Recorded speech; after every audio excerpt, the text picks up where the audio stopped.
What's up, everybody at the MMAcommunity.com? Me, Justin Gaethje, and Josh, the Cuddly Bear Copeland. We just got done punching each other in the face, so... We're a little sweaty. Yeah, a little slow and sweaty. Alright, so we're going to try to get through these questions and try to answer them all. First question is from Knee Block. Questions to Justin and Josh. What do you think of a cross-promotional fighters association, and what are the primary barriers of forming one tomorrow? You know, for me, I've never even thought about that. Right now, I really haven't. I've just been really taking it one fight at a time. I just started fighting like 6 years ago. I have a manager that I trust that takes care of me and all the decisions I need to make. And hopefully I'm not getting screwed over. But I'm gonna keep fighting one at a time. Yeah, I completely agree. That's until a better opportunity comes up. I just need to. I guess we need to stick where we are and keep plugging away, keep winning, or start winning. Keep entertaining. Keep entertaining. All right, from the fifth scallop. Rank Star Wars movies from best to worst. They're gonna hate me for this one. What about you? I've never watched any of them. I know I've watched them at least once, but I really don't remember them. So it's funny. I actually just started watching them with my son.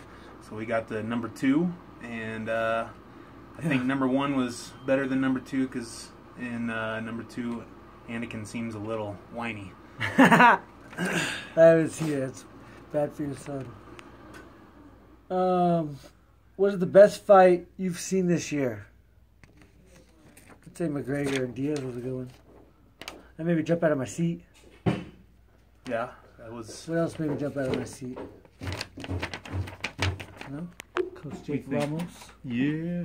You said Dos Anjos? Oh, Dos Anjos and Alvarez. That's good. Yeah, I did this one is from the Awkward Titan. Questions for Justin and Josh. Nope, not answering that one. I'm going to pass too. Gonna pass. It says, fuck, marry, kill, Tim Kennedy, Yoel Romero, Luke Rockhold. My wife definitely wouldn't approve. You can't have sex with any of them. From Wild. Your thoughts on Justin, your thoughts on Will Brooks leaving Bellator and signing with the UFC. How do you think he'll do there? Why did you want to fight him so badly? And is there any previous blood there? You know, I thought, you know, he wasn't getting paid, and he wasn't very active in Bellator. So if I was him, I would definitely want to get released. You know, and you can only stay relevant if you're fighting often. So he had to do that, and I think you know, obviously this is hindsight, but he won his first fight. So you know, I thought he was going to do good. I still think that you know, you can't get paid unless you finish fights, and you know, he got what, 50 and 50? So, you know, good for him. I'd take it. Yeah. Is there any bad blood? I didn't have bad blood. I mean, he definitely just, you know, two competitors think they're the best in the world at the same weight division. So, you know, that's all we really need to not like. I mean, I don't not like him at all by any means, but as a competitor, I would love to fight him. He's ranked up there, and I want to fight the best in the world. He thinks he's the best. He's one of the most confident lightweights in the world. You're running out of opponents in lightweight. Would you ever move up to welterweight or featherweight? I don't think so. I haven't proved I'm the best in lightweight right now, so I think, and I'm still getting paid for each and every fight. So one fight at a time. It doesn't matter if it's a minute or 25 minutes.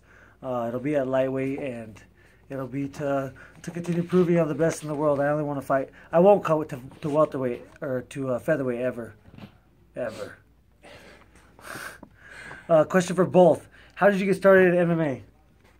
Man, for me, I was in college at Dallas Baptist University, and a friend invited me to come train, do some Brazilian Jiu-Jitsu back in 2005, and that's where I wound up meeting Justin Wren, and we became best friends, roommates, and after he made it on The Ultimate Fighter, we just kept training together, and yeah, one thing led to another from there.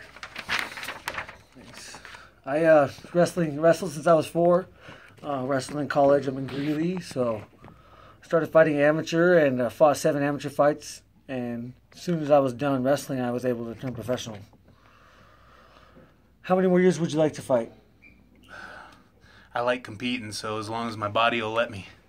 I do love competing, but I have been doing it since I was 4, and I hope that I can. I've been working hard. I want to get where I can make at least $2 to $5 million. If I get 2 or 3 of those, and I'm out of there.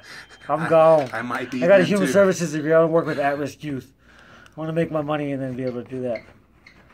You're running out of nope. How does if you script the future? How would your next 5 years play out? That go out on top, winning every fight. I just told you what I want to do. 3 pay-per-view fights, maybe 5. Questions for how is it working with Ray Sefo? Ray's awesome. Ray's a fighter. First and foremost, he still trains. He knows what we put ourselves through every day. So, I couldn't ask for a boss that has more experience in what I can't expect anything more from him. I've never seen him be disrespectful to any fighter. He knows that even if, some guys might be pushing out of a fight, they can't make weight. He knows that you have to take each case by case, and sometimes you're not having a good day. No, I agree. I've only got to work with him a couple times now, and I honestly don't have a bad thing to say for sure. Have you ever watched his K1 fights, and do you think he could still be competitive in MMA today? He's training. He trains with some really good guys. He's crazy if he still wants to do this.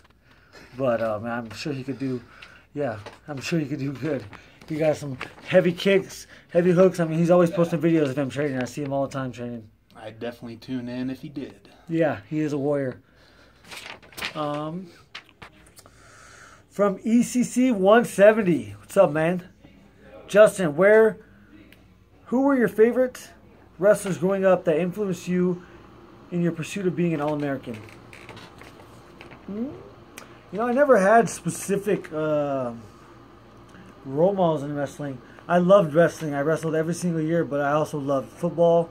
Football was my favorite sport. I loved baseball. I played baseball. I loved golf.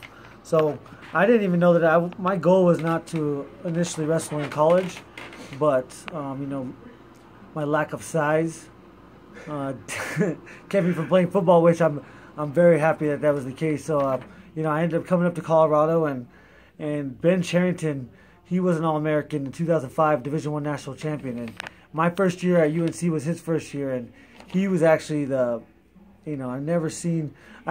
from a small town. It's purely learning hard work ethic from my parents. They always led by example, so I just always worked my hardest, and luckily I was athletic, So that's where that came from. But yeah, Ben Cherington. And Josh, who hits the hardest that you have fought with? That you fought. Man, I can sparring. I'd say Justin Gaethje's definitely cracked me. His overhand right. I've chatted about that before.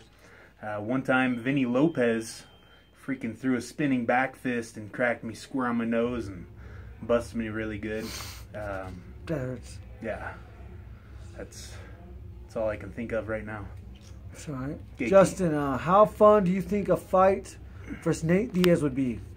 Yeah, it would be awesome. It's a good matchup for the fans. He's a brawler. I'm a brawler, so it'd be fireworks. But one step at a time.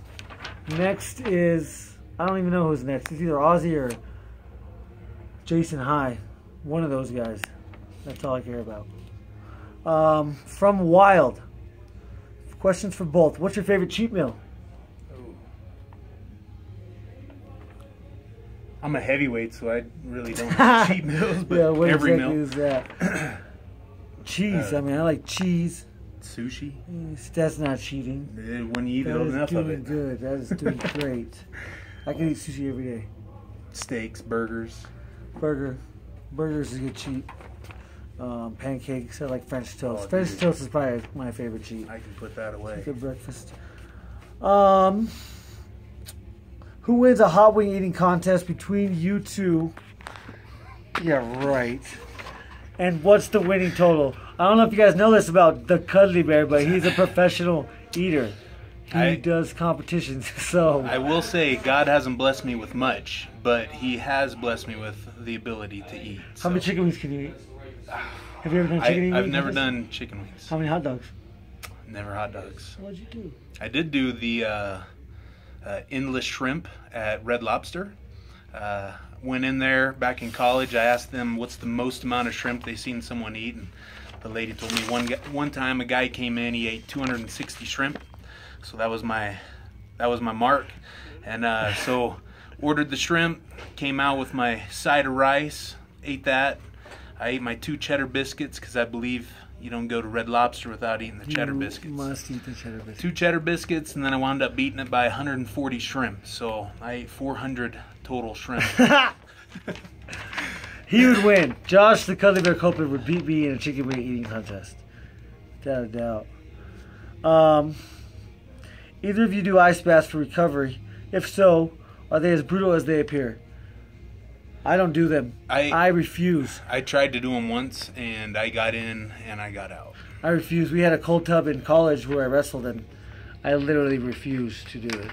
Yeah, my coach would argue with me, but I've learned the trick with ice in my hands is I literally get my big gallon bucket and I'll put my hand in with cold tap water, and every minute I put in an extra couple pieces of ice, so it slowly drops the temperature. You get used to it.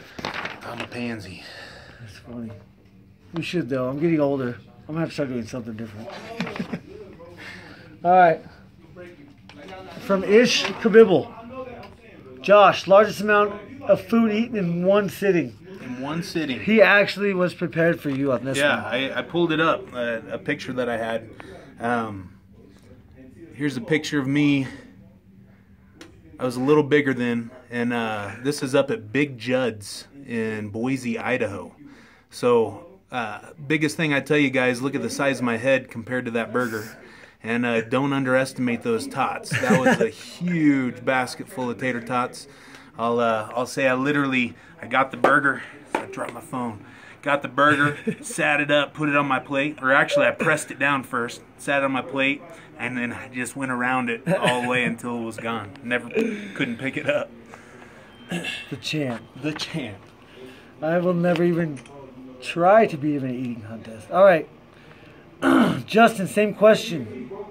I eat a lot of crab legs. After I eat, or after I weigh in, I usually try to get at least 3 to 5 pounds of crab legs down. I don't know how, but I do it. I sit there for about 2 hours cracking crab legs. They hate me. Justin, no. Question for both. How hard is it to come down from the adrenaline rush after competing in the cage? That is difficult. I don't. That's one thing I do. I love fighting, but I don't sleep for at least a day and a half or 2 days sometimes, and when I do get to sleep, it's just dude, it catches up dead. with you. Yeah, dead. I'll go same thing straight for a couple days and run off adrenaline, and then my body crashes. Try to you'll fight, and then by the time you do interviews, get your face stitched up. You get to the hotel at 1, and then everybody wants to hang out. And then it's 3:30 by that time, and then you check your phone and you have some messages on Facebook and some text messages. And then you sit there and you try to reply to all those, and all of a sudden the sun's coming up, and then all of a sudden your mom and dad are calling you to go to breakfast in the morning, and everybody that came to visit at the fight wants to go to breakfast, so then you go to breakfast, and then you're out at the beach all day. It's rough. It's really rough. But I love it. Do you have to put yourself into a certain battle mode before a fight? I do, absolutely. I think, I don't know. I was thinking, actually this morning I had the thought, I cannot think of one time ever, of actually being in a cage fighting. It's not that I have an out-of-body experience, because I think you would remember that out-of-body experience, but I think the adrenaline rush, I just have I just go into a complete different mode. I think a serial killer might say it's a split personality, or an intelligent people, might say that, but we all have that in us. It's just able to control the emotions. But yeah, I got some. I don't like him, but he's a beast. I'd say for me, I definitely I'm never more serious than when I walk in that cage. I can't say. I mean, I pretty much remember everything that goes on. I try to stay in the moment and completely notice, be aware of all that's going on. And I guess we're different in that aspect, but besides that, calm, collective. I like to be smart out there, move, and but definitely when I'm walking out to the cage, I'm fully confident. I know what I can do, and just ready to go. Yeah. My family gets mad at me, but I tell them I'm ready to die. They get so mad, but someone I'd rather die like that than say wrecking my car into a pole or anything. That's a good way to go. Absolutely. Family be proud. Right. Friends be proud. No shame. All right. Is it hard to break afterward? Yes. No. The mentality is not hard to break. As soon as that fight's over, I'm right back to hell. It's right when that fight's over. It's a relief. It's such a relief for my family, for my heart, for my parents' heart. So yeah, that's fantastic when that happens. Yeah, when it's over, dude, I'm ready to give my opponent a hug, give everyone else hugs, and that's try to wear off the adrenaline, but yeah, it's impossible. All right, from Kelly, Josh, what are your thoughts on out-of-competition testing for recreational drugs like marijuana or cocaine? I'm not looking for you to condone any drug use. Just your thoughts on the commission testing for it when it could be argued they're not performance-enhancing drugs. To be honest, I mean, anybody that knows me, that I am not a partaker in those. That's definitely not my alley, but to each their own. When it comes to competing, yeah, I can honestly say, as long as it's not a performance-enhancing drug, I could care less fighting someone that's smoking weed or whatever. But I mean, if someone's doing that PCP stuff or I don't know. Not a professional athlete. Yeah, that's. I think that's how it is right now. I think it's 24 hours before the fight to 24 hours after the fight is considered an in-competition test, and outside of that, you can't test dirty for anything but a performance-enhancing drug. We live in Colorado. Everybody here smokes recreational marijuana, including myself. You can't say everybody though. Everybody has. No, I guess not everybody. But it's a lot different here than it is where in Arizona or where I'm from or from back east. So that's how it is. That's how the rules are. It depends on the state you're fighting in. Every state has different rules, and you got to check the rules of that state. Yeah.